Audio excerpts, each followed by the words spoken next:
सर्व मंगल मांगल्ये शरण्ये त्र्यंबके नारायणी नमस्ते. आवाज येतोय ना? हो, बोला बोला म्हणा. वंदन वंदन शरद तुया साडीचा मुकुट शोभतो रत्नाचा मोरावरती बैसून आली वीणा घेऊनिया करूया वंदन शरदेला करूया. शुभ्र फुलांची माळ शोभते लाल चुटुकते कुंकुम फुलते कुरडे केस मोकळे पाठीवरती या करूया वंदन शारदेला करूया. देवी शारदा सुंदर मूर्ती जगदंबा की माय सरस्वती स्फूर्ती दात्री अगाध कीर्ती आपण गाऊया करूया वंदन शारदेला करूया वंदन शारदेला करूया. शारदा माता की जय. सुंदर म्हणलंय, छान. एक एक गोंधळ म्हणू. कोण? गोंधळ म्हणू का? म्हणा. कोण? तुम्हीच का? नको नको, आता आज मला लवकर आवरायचे जरा. उद्या. हा एक बोलू का? हा बोला. एक काही नाही, बाळ 2 महिने झाले पण बाळ एकदम आपल्या ज्ञानेश्वरांचं गीत परत तुमचं ज्ञानेश्वराचं स्तोत्र वाचून दाखवलं की बरं शांत झोपतो. अरे वा, किती छान, मस्त. बघा, गीतेचं पारायण होतं, पारायण चालू होतं. होय का? बर बर. हो, सगळं देवाचंच लागतंय. अरे वा, किती छान, मस्त. चला म्हणूया आता. आपल्याला फलश्रुती घ्यायची आहे, एकतरी ओवी व्हायला पाहिजे म्हणून थांबवते. सुमनते.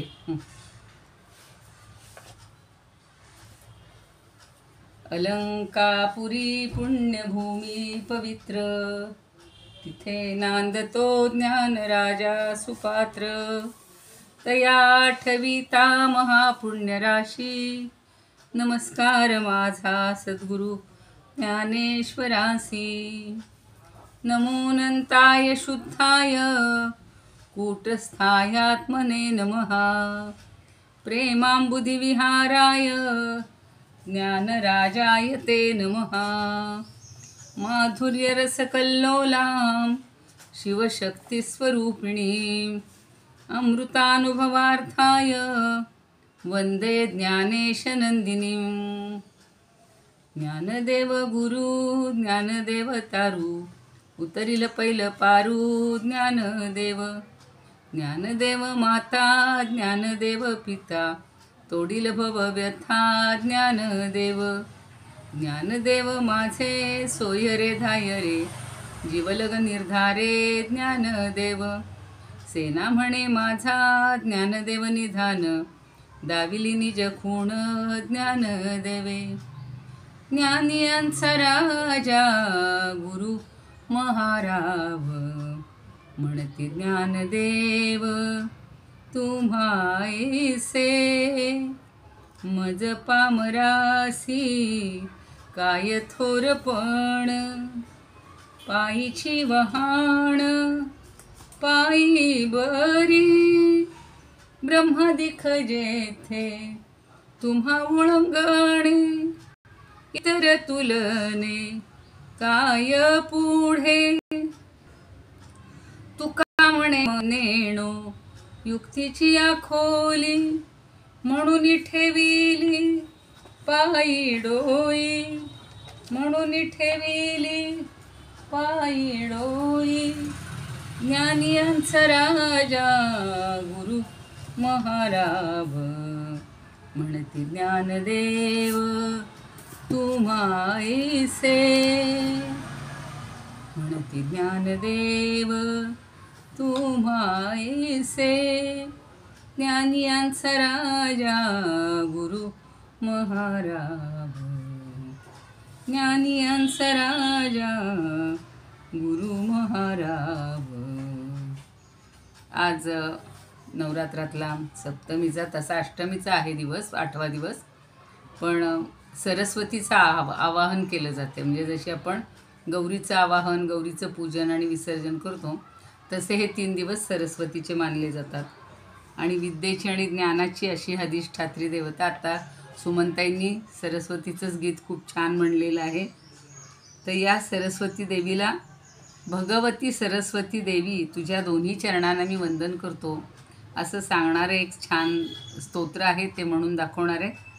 आणि सूर्य, चंद्र, रुद्र सगळे विष्णू हे यांनी जिचं स्तवन केलेलं आहे अशी ही देवी आहे. आणि तिचं दर्शन आपल्याला संतती संपत्तीकारक आहे. म्हणजे चरणयुगाचं किंवा चरणयुगुलाचं दर्शन, आणि आपलं सगळं अज्ञान दूर करणारी अशी ती आहे. तर तिचं सगळं वर्णन केलेलं आहे. मुकुट कसा आहे, ती कशी शोभून दिसते. आणि आपल्याला या कुंदे श्लोक तर नेहमी सगळे म्हणतच असतात, तोही खरं चांगला श्लोक आहे.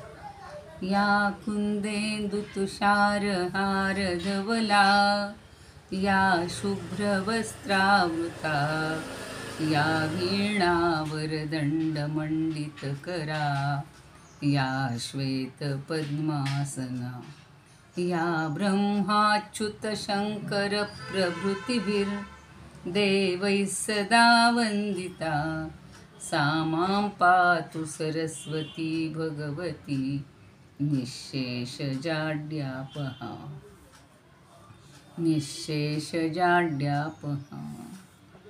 रविरुद्र पितामह विष्णुनुते, हरिचंदन कुंकुम पंकयुतं, मुनिवृंद गजेंद्र समानयुतं, तव नौमि सरस्वती पादयुगं, शशिशुद्ध सुधा हिमधामयुतं, शरदंबर समानकरं, बहुरत्न मनोहर कांतियुतं, तव नौमि सरस्वती पादयुगं, कनकाब्ज विभूषित भूतिभवं, भवभाव विभाषित भिन्नपदं, प्रभुचित्त समाहित साधुपदं, तव नौमि सरस्वती पादयुगं, भवसागरमञ्जन भीतिनुतं, प्रतिपादित सन्ततिकारमिदं,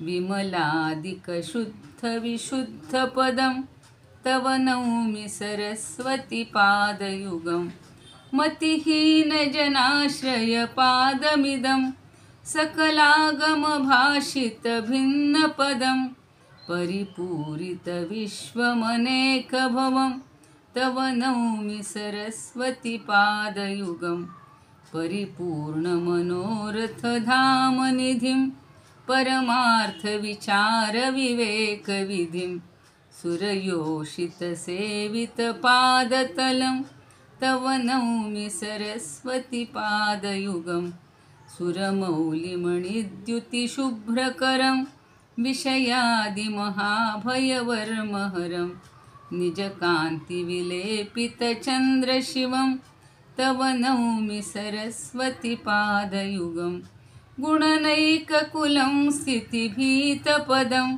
गुणगौरवगर्वितसत्यपदं, कमलोदर कोमलपादतलं, तव नौमि सरस्वती पादयुगं, तव नौमि सरस्वती पादयुगं, तव नौमि सरस्वती पादयुगं. आपण श्रीसूक्त एकदा तुम्ही म्यूट असतानाच म्हणूयात. 2.5-3 मिनिटात म्हणून होतं आणि लगेच त्याला जोडून फलश्रुती घेते. सगळ्या ज्ञानदेवांना, निवृत्तीनाथांना पंढरीनाथाला आणि या सरस्वती आणि भगवती सगळ्याच देवीच्या रूपातल्या सर्वांना वंदन करूया. तुम्ही श्रोते जगदीश मूर्ती, तेथे माझी व्युत्पत्ती किती. बुद्धिहीन अल्पमती सलगी करीते. तुमच्या सगळ्यांच्या हृदयस्थ परमात्म्याला वंदन करूया आणि आजच्या आपल्या या अनुभवामृताच्या किंवा अमृतानुभवाच्या विवेचनाला प्रारंभ करूया. म्हणूया आता श्रीसूक्त. ओम हिरण्यवर्णां हरिणीं सुवर्णरजतस्रजां चंद्रां हिरण्मयीं लक्ष्मीं जातवेदोम आवह.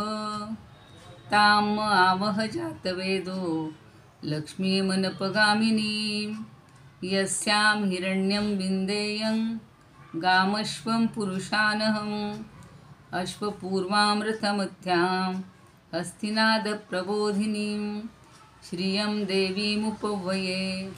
श्रीर्मा देवी जुषतां कांसोस्मितां हिरण्यप्राकाराम् आर्द्राञ्ज्वलन्तीं तृप्तां तर्पयन्तीं पद्मे स्थितां पद्मवर्णां तामिहोपवये. श्रियं चन्द्रां प्रभासां यशसा ज्वलन्तीं श्रियं लोके देवजुष्टामुदारां तां पद्मिनीमिं शरणम् अहं प्रपद्ये. अलक्ष्मीर्मे नश्यतां त्वां वृणे आदित्यवर्णे तपसोऽधिजातो वनस्पतिस्तव वृक्षोऽथ बिल्वः तस्य फलानि तपसा नुदन्तु. मायान्तरायाश्च बाह्या अलक्ष्मीः उपैतुमान् देवसख कीर्तिश्च मणिना सह प्रादुर्भूतोऽसुराष्ट्रेऽस्मिन् कीर्तिं वृद्धिं ददातु मे. क्षुत्पिपासामलां ज्येष्ठामलक्ष्मीं नाशयाम्यहम् अभूतिमसमृद्धिं च सर्वान् निर्णुद मे गृहात्.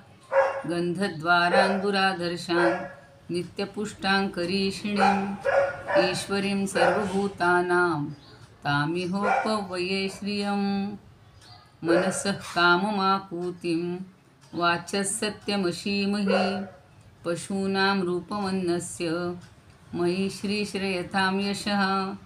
कर्दमेन प्रजा भूता मयि सम्भव कर्दम. श्रियं वासय मे कुले मातरं पद्ममालिनीम् आपसृजन्तु स्निग्धानि चिक्लीतवसमे गृहे. निचदेवीं मातरं श्रियं वासय मे कुले. आर्द्रां पुष्करिणीं पुष्टिं पिङ्गलां पद्ममालिनीं चन्द्रां हिरण्मयीं लक्ष्मीं जातवेदोम आवह. आर्द्रां यः करिणीं यष्टिं सुवर्णां हेममालिनीं सूर्यां हिरण्मयीं लक्ष्मीं जातवेदोम आवह.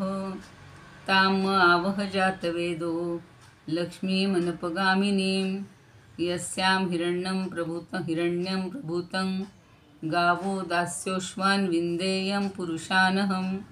यः शुचिः प्रयतो भूत्वा जुहुयादाज्यमन्वहम्. सूक्तं पञ्चदशर्चञ्च श्रीकामः सततं जपेत्. पद्मानने पद्मविपद्मपत्रे पद्मप्रिये पद्मदलायताक्षी विश्वप्रिये विष्णुमनोनुकूले त्वत्पादपद्ममणि मयि सन्निधत्स्व. आता इथपासून आपल्याला घ्यायचे 17वा हे आहे पद्मानने. आता सगळी तिची विशेषण आहेत. आनन म्हणजे मुख, म्हणजे कमळासारखं मुख असलेली, कमलमुखी म्हणू आपण. आणि पद्म उरू, उरू म्हणजे आपल्या मांड्या असा खरा अर्थ आहे, पण ज्याच्यावरती कमळावर बसलेली आहे म्हणून तिला कमल उरू पद्म उरू म्हणले. आणि पद्माक्षी, अक्षी म्हणजे जिचे नेत्र नयन हे पद्मासारखेच आहेत. कमलनयन सगळ्या देवतांना कमळाच्या, त्यांच्या अवयवांना कमळाच्याच उपमा दिलेल्या असतात बघा. आणि पद्मसंभवे, पुन्हा तिचा जन्मही कुठून झालेला आहे तर कमळातूनच झालेला आहे. आणि तन्मे भजसी पद्माक्षी येन सौख्यम लभाम्यहम. पुन्हा पद्माक्षी हे तिचं विशेषण घेऊन म्हणले की मे म्हणजे मला, तू मला काय हो प्रसन्न हो, की ज्यामुळं येन म्हणजे ज्यामुळं सौख्यम लभामी अहम मला सर्व प्रकारचं सौख्य प्राप्त होईल असं या ठिकाणी म्हटलेलं आहे. आता अजून मला काय काय मिळू देत. पहिल्या वेळेला आपण सुरुवातीच्या मंत्रांमध्ये पण पाहिलेलंच होतं. आता इथे तेच गोधन अश्वधन सगळं मला कसं मिळू देत हे दुसऱ्या मंत्रात म्हणतात फलश्रुतीच्या. अश्वदायै गोदायै धनदायै महाधने. आता वेदानुसार वेलांटी पण असते. अश्वदायी गोदायी असं पण म्हणलं जातं.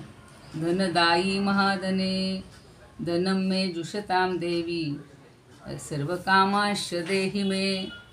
आपण सगळ्या मंत्रांच्या स्तोत्रांच्या फलश्रुती म्हणत असतो. गणपती अथर्वशीर्ष असेल, विष्णू सहस्रनाम असेल, तर त्यामध्ये जसं म्हणलेलं आहे तसाच बराचसा भाग इथे आहे की अश्वदायी म्हणजे अश्व म्हणजे घोडे, गोदायी म्हणजे गोधन, देणारी दायी म्हणजे जी धनदा, अश्वदा दा म्हणजे देणारी, आणि चतुर्थीचं रूप म्हणून ते यई असं झालेलं आहे की ई झालेलं आहे. आणि धनदायी किंवा धनदायी म्हणजे धन देणारी. महाधने, आता महाधन म्हणजे मोठ्या प्रमाणातलं किंवा ऐश्वर्य असं देणारी. धनम मे लभताम देवी. अगं हे देवी मला सगळ्या प्रकारचं धन प्राप्त होऊ देत. आणि सर्व कामांश्च देहि मे. काम म्हणजे आपल्या इच्छा, मनोरथ, हे जे काही सगळं आहे ते तू मला सगळं मिळवून दे.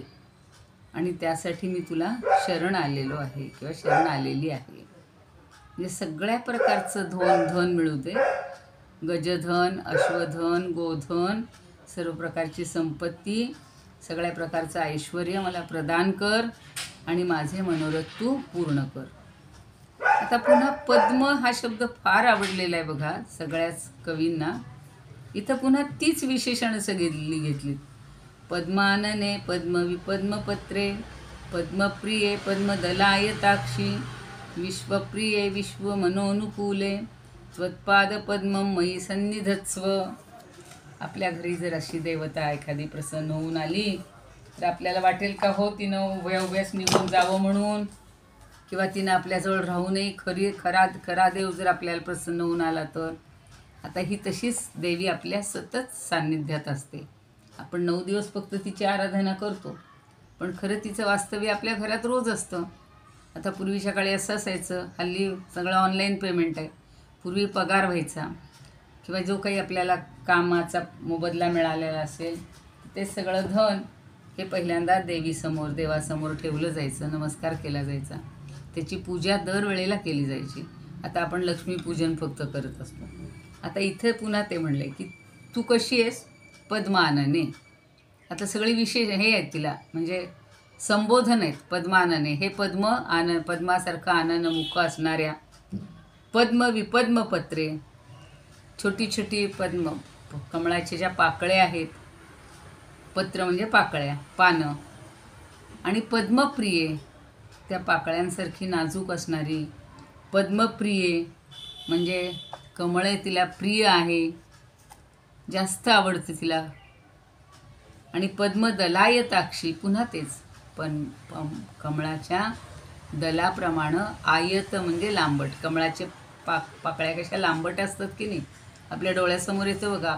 कमलाक्षी म्हणलं की लगेच तसे डोळे, तसं ते कमळाचं पान किंवा दल पाकळी लक्षात येते. तर अक्षी म्हणजे नेत्र, कमलाक्षी म्हणतात. तसं पद्मदलायताक्षी कमळाच्या पाकळीप्रमाणे किंवा पानाप्रमाणे जिचं नेत्र आहेत.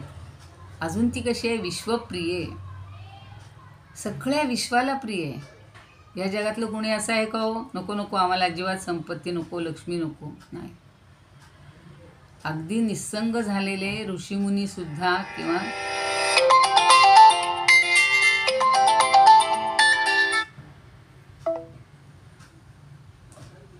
तर सगळे सुद्धा तिची अपेक्षा करतात. त्यांना स्वतःसाठी नको असेल पण इतरांना दान देण्यासाठी हवं असेल वगैरे असं. आणि विश्व मनोनुकूल आहे म्हणजे विश्वाला अनुकूल असं तुझं विश्वमन आहे. म्हणजे जे ज्ञानेश्वरांनी सांगितलं आहे की हे विश्वची माझे घरं, तसं विश्वाला अनुकूल असं, जगताला प्रिय असणारं असं तुझं मन आहे की अनुकूल असं. आणि म्हणून त्वत्पादपद्मं मयी सन्निधत्स्व, तुझे जे चरण आहेत, चरणकमल आहेत, तिथे मला जागा दे. मयी सन्निधत्स्व म्हणजे मला जागा दे. म्हणजेच तुझ्या चरणयुगुलांना माझ्या ठिकाणी, तुझ्या ठिकाणी जागा दे, किंवा तुझी जे चरणयुगुल आहेत ते मी माझ्या ठिकाणी अंतःकरणात ठेवीन आणि त्याची पूजा करीन. मयी म्हणजे माझ्या ठिकाणी ठेव. तुझ्या ठिकाणी मला ठेवून म्हणण्यापेक्षा माझ्या ठिकाणी तुझे चरणकमल ठेव आणि मी त्याची भक्तिभावानं पूजा करीन. आता सगळी काही फलश्रुती असं नाही आहे, मला काही सगळं हे पाहिजे ते पाहिजे असं नाही.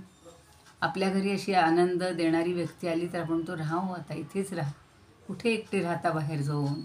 मग स्त्री असेल, पुरुष असेल, जे कोणी आपल्या नात्यातलं असेल, ओळखीची मैत्रीण असेल, मित्र असतात, सगळ्यांना आपण म्हणतो नाही हो तुम्ही आलात की आनंद होतो. तशी ही लक्ष्मी आणि सरस्वती दोघी जर आपल्या जवळ आल्या तर किती आनंद होईल बघा. आणि तुम्हाला मी माझ्या अंतःकरणात ठेवीन तुला, असं मयी सन्निधत्स्व. सन्निधत्स्व म्हणजे माझ्या जवळ राहा. अजून काय काय मला पाहिजे हो? आपल्याला जे व्यवहारात प्रपंचात जे लागतं ते सगळं ह्या ऋषींनी पहिलं मागितलं.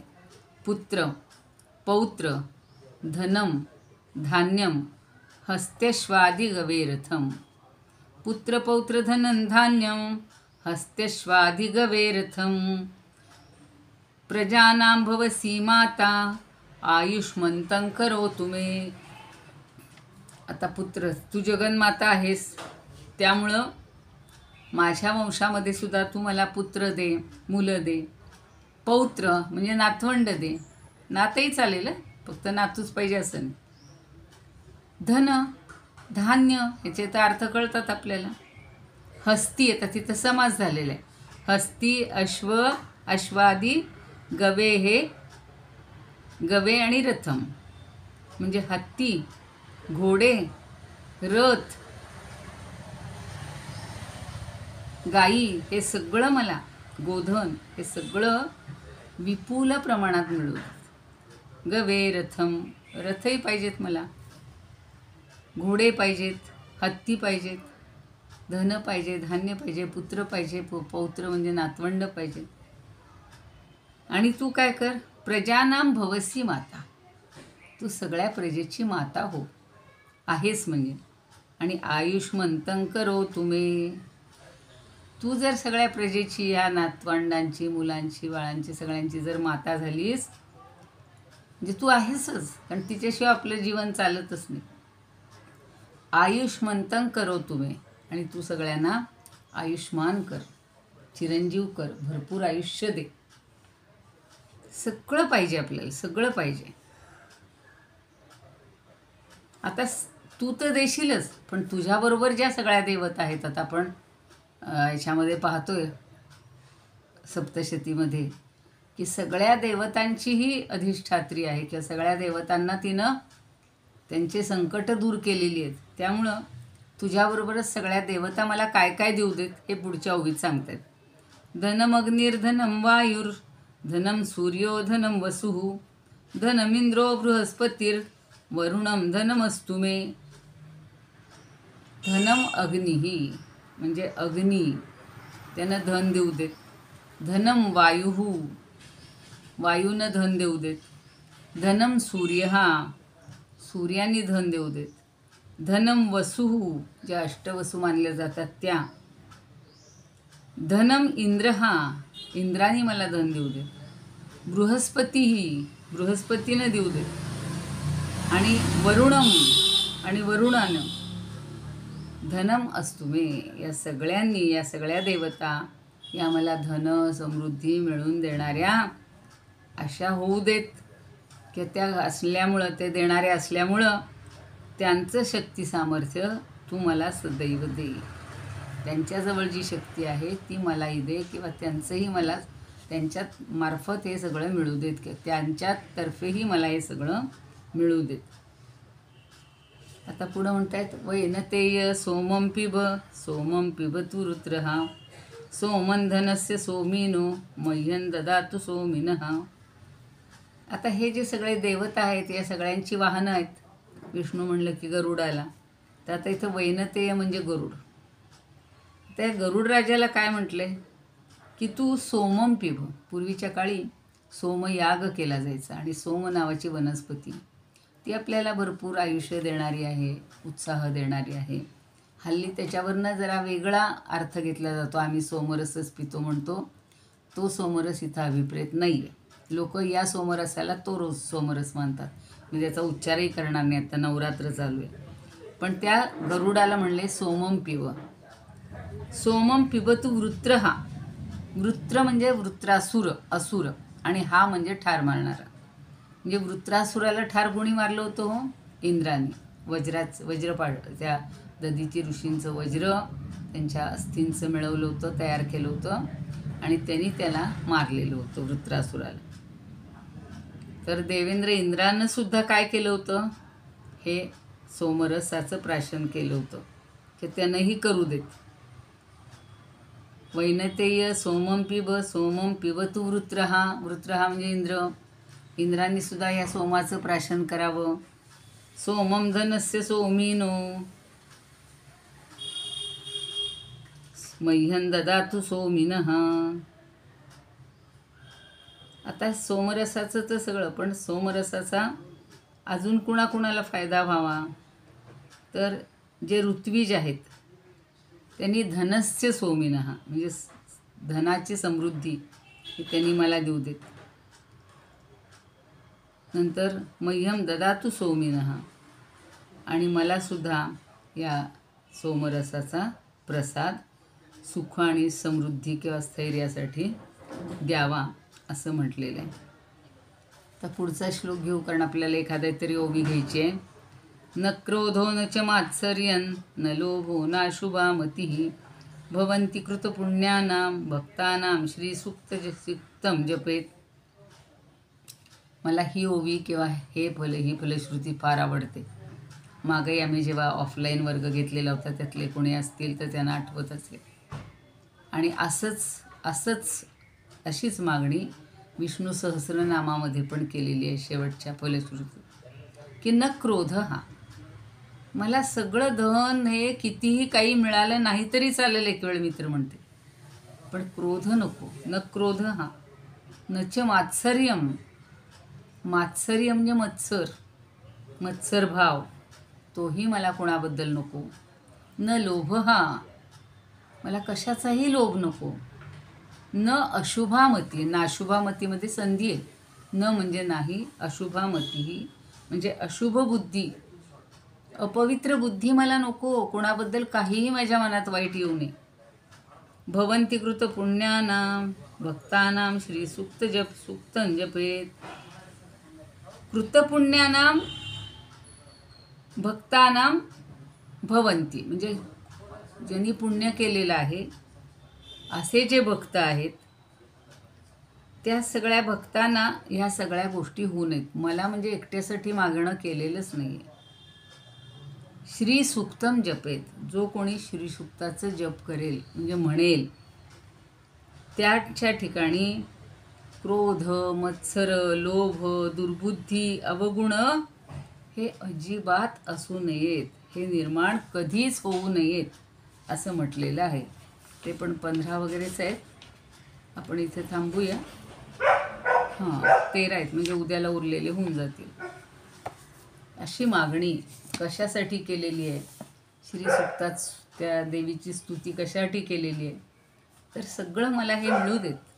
धन ऐश्वर्य तर पाहिजेच असतं माणसाला, पण त्याच्या जोडीला सद्गुणांची संपत्ती हवी.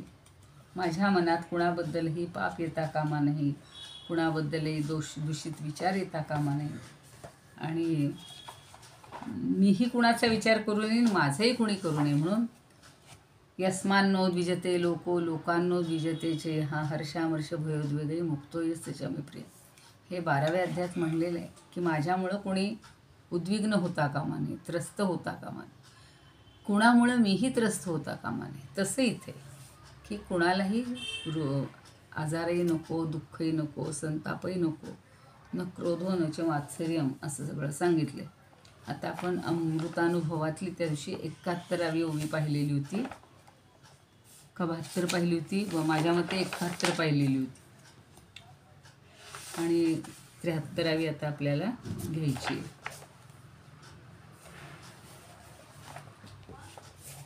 का 72वी घ्यायची आहे. 72 आणि 73 बरोबर आहे.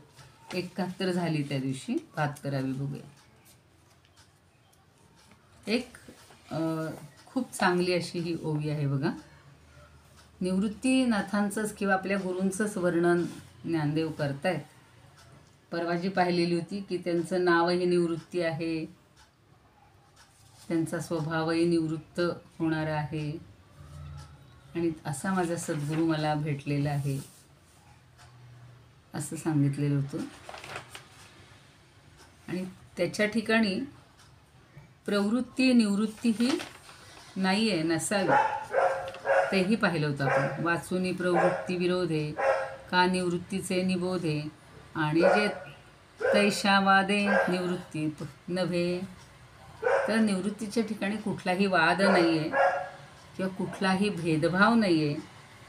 त्या गरीब गृहस्थाची कहाणी थोडीशी पाहिलेली होती आपण की जो शहाणपणानं अंगी असलेल्या शौर्यामुळं आपल्या मनाचं सगळं हे करून शस्त्रसामग्री मिळवून मोठा त्यानं बंड केलेलं होतं आणि राजाशी युद्ध करून त्याला परांगमुख केलं, पदच्युत केलं आणि स्वतः राज्याभिषेक होऊन तो मोठा झाला. म्हणजे दुसऱ्याचं काहीतरी हिरावून आपल्याला मोठं व्हायचं आहे. तशी ह्या निवृत्तीनाथांची वृत्ती नाही किंवा तशी ह्या सद्गुरूंची वृत्ती नाही. आत्मज्ञान संपन्न झालेले असे ते आहेत. त्यामुळं असं कुणाचंही काहीही उरबाडून घेणं, हिरावून घेणं हे त्यांना अजिबात पटत नाही. आता आपण 72वी ओवी बघूया. आपणा देऊनी, फार छान आहे बरं का. आता ही ओवी पण सुंदर आहे. आपणा देऊनी राती दिवसा आणि उन्नती प्रकृतीवारी निवृत्ती नव्हे तैसा. पुन्हा बघा. आपणा देऊनी राती, आपणा देऊनी राती दिवसा आणि उन्नती, दिवसा आणि उन्नती प्रवृत्तीवारी निवृत्ती नव्हे तैसा, प्रवृत्तीवारी निवृत्ती नव्हे तैसा. प्रवृत्ती आणि निवृत्ती या दोन शब्दांवर जरा खल केलाय म्हणा किंवा चिंतन केलेलं आहे. आपणा देऊनी राती त्यासाठी एक उदाहरण देत आहेत. ज्ञानदेवांना दृष्टांत द्यायला फार आवडतात. ते काय म्हणतात की आपल्याला राती देऊनी म्हणजे रात्र देऊन टाकली. रात्र काय करते, सगळा आपलेपणा देऊन टाकते. म्हणजे ती रात्र सगळी संपून जाते आणि दिवसा आणि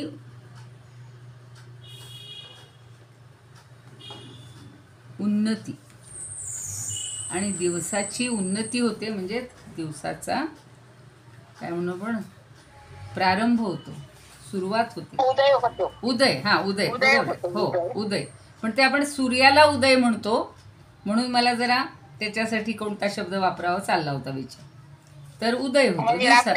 रात्रीचा अंधार दूर होऊन हा. दिवसाचा उदय होतो. हो, पण आता त्याच्यासाठी रात्र एवढी सगळा आपला त्याग करत असते, सगळं देऊन टाकते. आपणा देऊनी राती, आपल्याला ही रात्र देऊन दिवसा आणि उन्नती म्हणजे दिवसाची उन्नती होते किंवा दिवसाचा उदय होतो. ही 4 प्रहरांची रात्र जी आहे ती सगळी नाहीशी होते आणि नंतर दिवस उगवत असतो किंवा उन्नत होत असतो, पूर्व दिशेला येऊ लागतो. आणि पण त्यांनी सांगितले प्रवृत्तीवारी निवृत्ती नव्हे तैसा, नव्हे तैसा.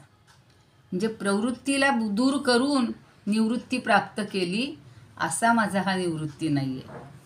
त्यांना निवृत्तीबद्दल अतिशय आदर आहे आणि आपण त्या 2-3 ओव्यांमध्ये त्यांचं निवृत्तीचं सगळं वर्णन ऐकलं किंवा निवृत्तीची वृत्ती कशी आहे हे सगळं आपल्याला समजलेलं होतं. पण आता मात्र अजून त्यांचं कौतुक, ते कौतुक म्हणा की त्यांच्याबद्दल श्रद्धा असल्यामुळं त्यांचं मोठेपण सांगतायत की हे माझे निवृत्ती तसे नाही आहेत. कसे की प्रवृत्तीला बाजूला सारून. म्हणून मी आज एक छान तुम्हाला तेही गीत म्हणून दाखवणार आहे नंतर. सगळ्यांना येतही असेल कदाचित. खूप छान आहे. काकड आरतीतलं म्हणा किंवा देवीचंच जे आहे ते. तर मला हे आवडले फार. आता बघूया आपण. तर ही काय करते, आपल्याला अंधार दिसत असतो म्हणून सूर्य उगवून काय करतो, त्याचा दिवस करतो असं आपल्याला वाटतं. म्हणजे सूर्य उगवून दिवस करीत नाही, तो आपोआप उगवतच असतो. म्हणजे तो अंधार दूर करण्यासाठी तो उगवतो असा अगदी शब्दार्थ नाही आहे. पण आपल्याला असं वाटतं की हा दिवस, रात्र जाते, तो रात्रीला दूर करतो आणि दिवस उजाडतो. पण हे म्हणतात की प्रवृत्ती वारी निवृत्ती नव्हे तैसा. प्रवृत्तीचं निवारण करून किंवा प्रवृत्तीला दूर करून हा काही निवृत्ती होत नाही.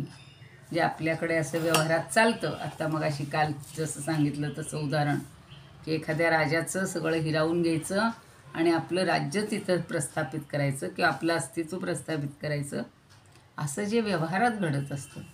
दुसऱ्याची संपत्ती तीच माझी संपत्ती, दुसऱ्याच्या मुलांचं जे काय बक्षीस असेल ते मलाच मिळवलं जातं, अशा घटना घडतात. ही प्रवृत्ती नाही आहे तिथे. प्रवृत्ती म्हणजे कुठल्याही गोष्टीची ओढ किंवा हे पाहिजे ते पाहिजे असं जे आपल्याला वाटतं ते, त्याला प्रवृत्ती म्हणतात. म्हणजे सूर्य, खरं आपल्याला असं वाटतं की सूर्य हा रात्रीचा ताप, रात्रीचा सगळा अंधार नाश करतो आणि मग दिवसाचा उत्कर्ष करतो. तसं प्रवृत्ती नाहीशी करून आपण निवृत्तीपदाला पोहोचतो. आपण सामान्य लोक बघा काय म्हणतात, थोडंसं आता कंट्रोल शिका, थोडा संयम शिका, आता हळूहळू हे एक एक गोष्ट कमी करा, असं आपण ह्या वयामध्ये आपल्या मनाला समजावत असतो. आपली मुलं आपल्याला समजावून देतात, अहो तुमचं आता वय बघा, तुम्ही आता एवढं फिरायची आवश्यकता आहे का, तुम्ही आता हे मोठे मोठे डोंगर उपसायची गरज आहे का, तुम्ही जरा शांत बसा, सारखे प्रवास करू नका. सगळ्याकडे आपली प्रवृत्ती लहानपणापासून किंवा जन्मापासून जी झालेली आहे. मग आपल्याला काय करावं लागतं, एक एक प्रवृत्ती कमी करावी लागते. ओढ जी आहे ती, कामना जी आहे ती, इच्छा जी आहे ती, वासना जी आहे ती. मग आपण म्हणतो ठीक आहे, आता हळूहळू एक एक कमी करायचं. आता कालच ते सांगत होते विवेक बुवा की उपवास म्हणजे काय. आता 9 दिवसांचे उपवास, सगळी व्हरायटी. आता काल इथे त्या विजयनगरीची मीटिंग होती. सगळे लोक फक्त तिथला तो खाऊ खाण्यासाठी येतात. का तर नवरात्रीचा उपवास आहे, घरी काय आपण एवढे पदार्थ करत नाही म्हणून. म्हणजे आपली ही अशी प्रवृत्ती असते. आणि मग आपण म्हणतो नाही बा आपण नाही खाणार. आता माझ्यासारखीनं ठरवलं की नाही बाहेरचं खायचं, नाही खाणार. ती निवृत्ती. पण आपण आधी प्रवृत्त झालेलं असतो कशासाठी तरी. निवृत्ती तसा नाही आहे. निवृत्तीला कुठल्याच गोष्टीची प्रवृत्ती नव्हती पहिल्यापासूनच. म्हणून तो जरा माझा गुरु जो आहे तो खूप वेगळा आहे. त्याची निवृत्ती ही सहज निवृत्ती आहे. सहज याचा अर्थ काय बघा, आपण मराठीत सहज म्हणतो आणि संस्कृतमध्ये सहज म्हटलं जातं. सह म्हणजे बरोबर आणि म्हणजे जन्माला येणार. आपल्या बरोबरच जी जन्माला येते ती सहज प्रवृत्ती.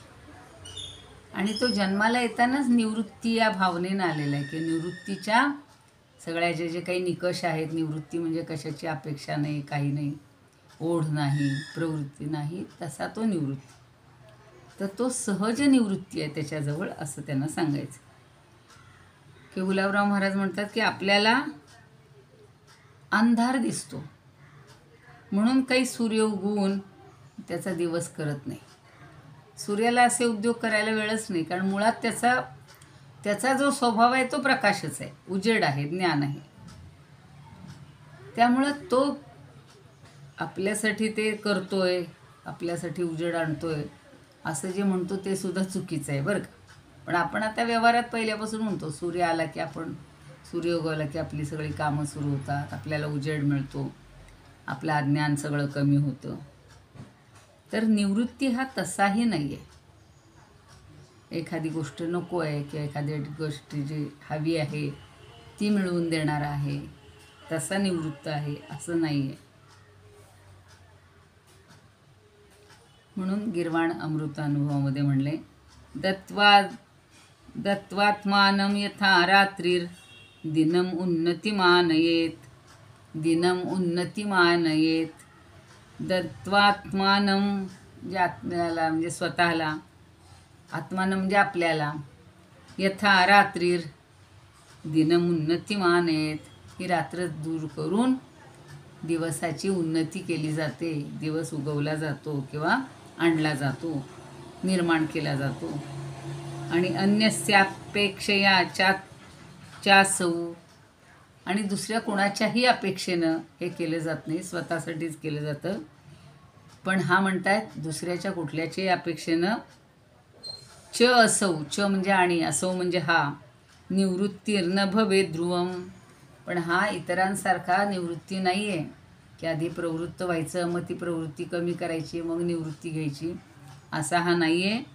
तर तो ध्रुव म्हणजे खात्रीनं, खात्रीनं तो तसं करत नाही, दुसऱ्यांसाठी हे करत नाही आहे.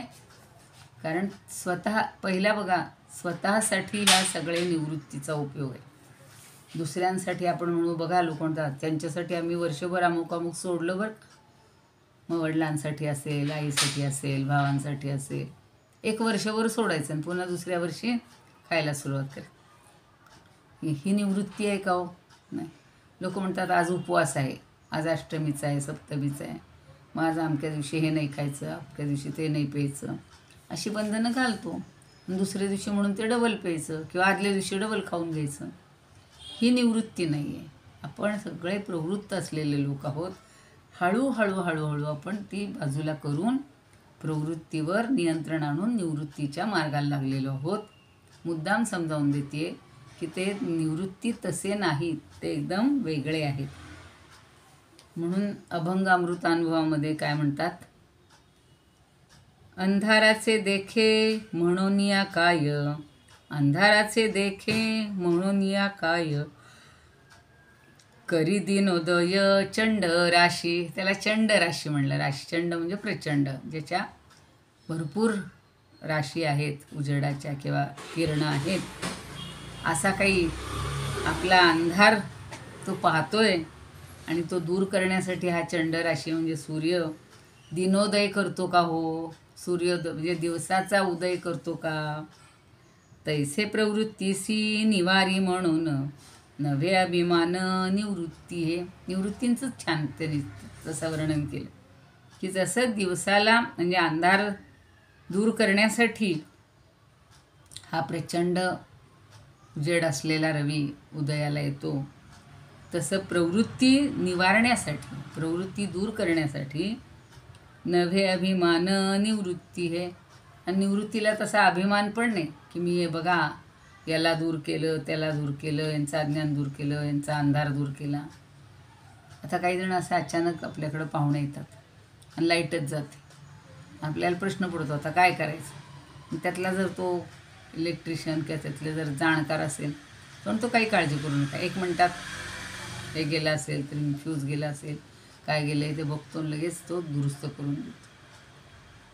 म्हणजे तो खास आपल्यासाठी त्या कामासाठी आलेला नाही आहे, पण आपली जर अडचण असेल तर ती दूर करणारा असं जसं असतो तसं हा सुद्धा तैसे प्रवृत्तीसी निवारी म्हणून नवे अभिमान निवृत्ती. हे पण आपली प्रवृत्ती दूर करण्यासाठी, निवारण्यासाठी मी आहे आणि म्हणून त्याला अभिमान नाही आहे. लगेच लोक सांगा अहो आम्ही गेलो त्यांचं असं झालं, लगेच आम्ही करून दिलं, हा अभिमान आहे. त्या निवृत्तीला तसा अभिमान नाही आहे.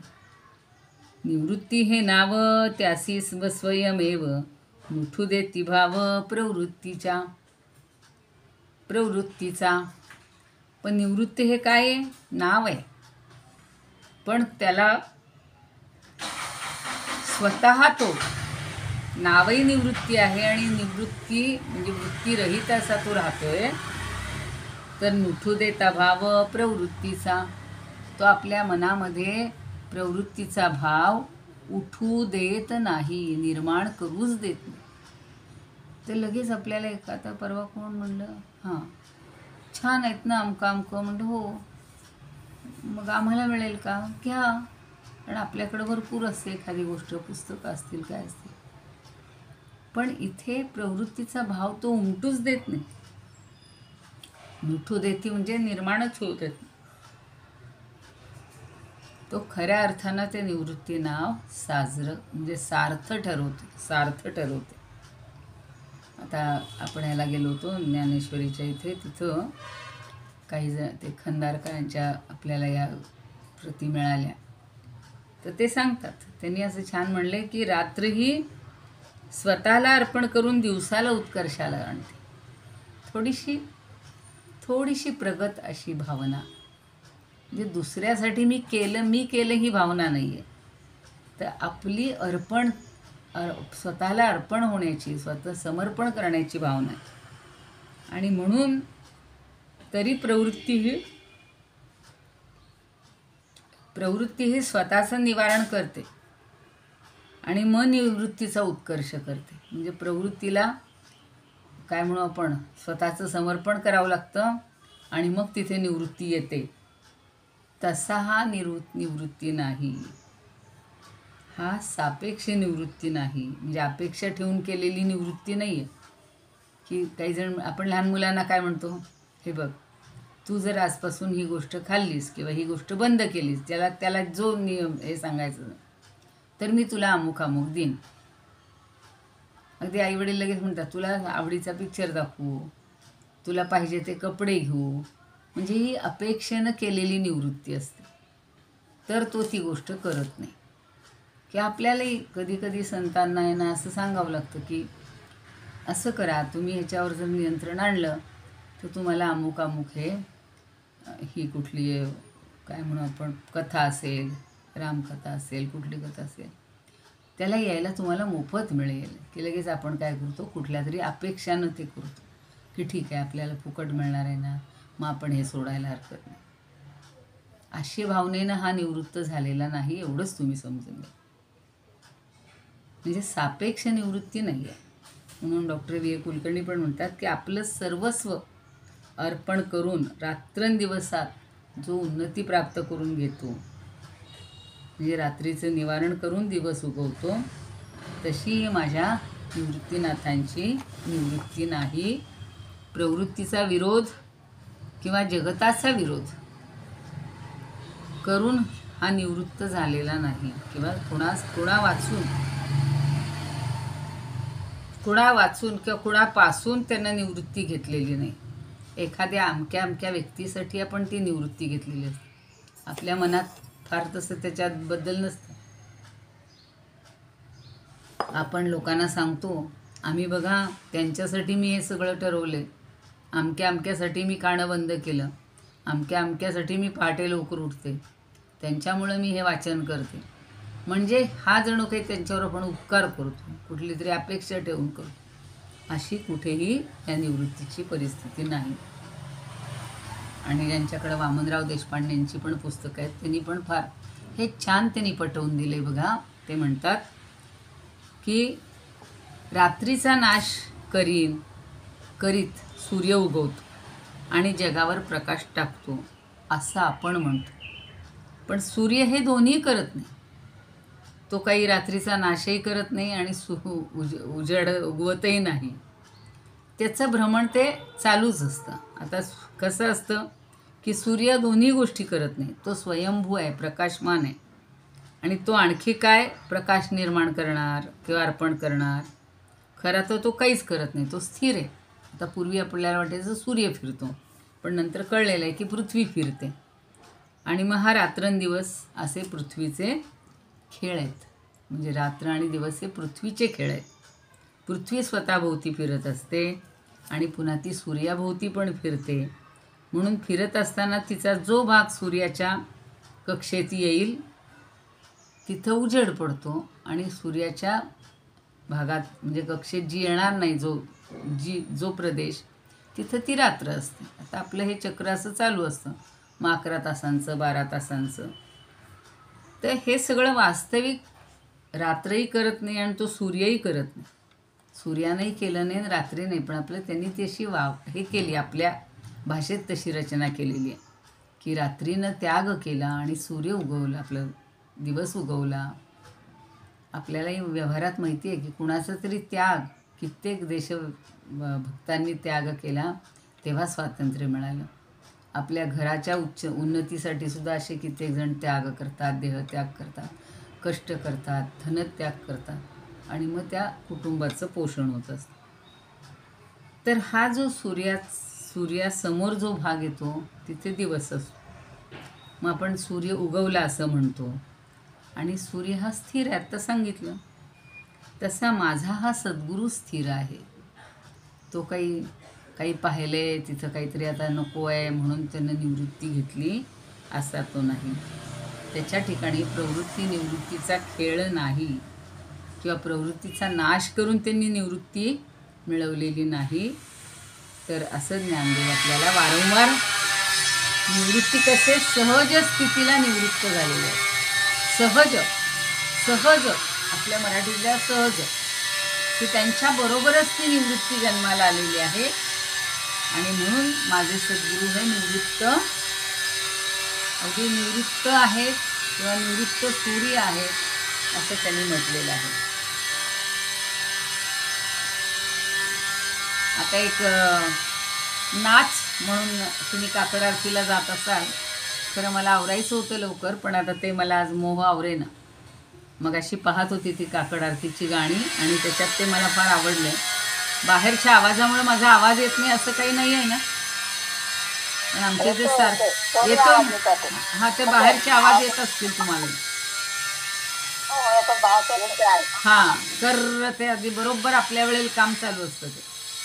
मोक्ष आले धावून आणि कन लगे साधन, चैतन्य प्रकाश चोहीकडे, तो हरिनाचे आम्हा पुढे. योगी यांसी न सापडे, तो हरिनाचे आम्हा पुढे. प्रवृत्ती निवृत्ती दोघी सवती. आता इथं मुद्दाम प्रवृत्ती निवृत्ती आहे म्हणून मला हे आवडलं म्हणून मी ते निवडलं. प्रवृत्ती निवृत्ती दोघी सवती, पल्लव धरुनी भांडती. बायका कशा झिंज्या ओढतात, एकमेकींचे पदर ओढतात. पल्लव म्हणजे पदर. पल्लव धरुनी भांडती, प्रवृत्तीला टाकीले एकीकडे, तो हरिनाचे आम्हा पुढे. त्या हरीला सुद्धा ही प्रवृत्ती आवडत नाही, निवृत्तीच आवडते म्हणून तो तिला एकीकडे टाकून देतो. निवृत्ती म्हणे मी लहान. निवृत्तीची बाजू बघा आता. हरीला घेऊन जाईन, पाहीन हरीच्या मुखाकडे, तो हरिनाचे आम्हा पुढे. तुर्या म्हणे मी हा शांत, करा हरीसी एकांत. तुर्या ही एक आपली अवस्था आहे ना, जागृत सुखी. आणि तुर्या हृदय मंदिरी जो सापडे, तो हरिनाचे आम्हा पुढे. उन्मनी म्हणे व्हा स्थिर, उघडा दशमद्वार, नित्य शेषावर जो पहुडे, तो हरिनाचे आम्हा पुढे. राधा कन्या निर्मूळ, सुटले भवपाशाचे मूळ, वेदवर्णिती पोवाडे, तो हरिनाचे आम्हा पुढे. योगी यांसी न सापडे, तो हरिनाचे आम्हा पुढे. इदमुपकर्तुं म्हणायचे का कुणाला? भुवन मंडलम समुदितमिव भास्करं, सादरं वंदे ज्ञानेश्वरं. त्रिभुवनमाता भगवद्गीता, लोकमंगला लोकविश्रुता, लोकहितं संततं ध्यायता, येन ज्ञानेश्वरी विरचिता. श्रुत्वा प्राकृतगिरं सादरं वन्दे ज्ञानेश्वरं, सादरं वन्दे ज्ञानेश्वरम् गीताशास्त्रं त्वां बुधिकल्पं नवन्तदीयं वयः क्वचाल्पं विषयः विपदां व्रात्यमनल्पं वाग्यज्ञेन च येन भूषितं सरस्वतीमन्दिरं सादरं वन्दे ज्ञानेश्वरम् यत्र शारदा कृपाप्रसादः यस्य श्रवणात् परमानन्दः निहितो यत्रामृतनिःस्यन्दः काव्यतत्त्वयोः कृतवन्तं तत् रसायनं मधुरं सादरं वन्दे ज्ञानेश्वरं सादरं वन्दे ज्ञानेश्वरम् आरती ज्ञानराजा महाकैवल्यतेजा सेविती साधू संत मनुवेधला माझा आरती ज्ञानराजा कोणाला म्हणायची का लोपले ज्ञान जगीत नेणती कोणी अवतार पांडुरंग नाव ठेविले ज्ञानी आरती ज्ञानराजा कनकाचे ताट करी उभ्या गोपिका नारी नारद तुंबरू हो सामगायन करी आरती ज्ञानराजा प्रगट गुह्य बोले विश्वब्रह्मची केले रामा जनार्दनी पायी मस्तक ठेविले आरती ज्ञानराजा महाकैवल्य तेजा सेविती साधू संत मनुवेधला माझा आरती ज्ञानराजा ज्ञानेश्वर महाराज की जय पंढरीनाथ भगवान की जय जय तू श्रीकृष्ण जय तू ज्ञानेश्वर थांबूया आपण आज आता इथे विद्याताई तुम्ही ते हे विचारलेलं होतं ना काय? अल्पाक्ष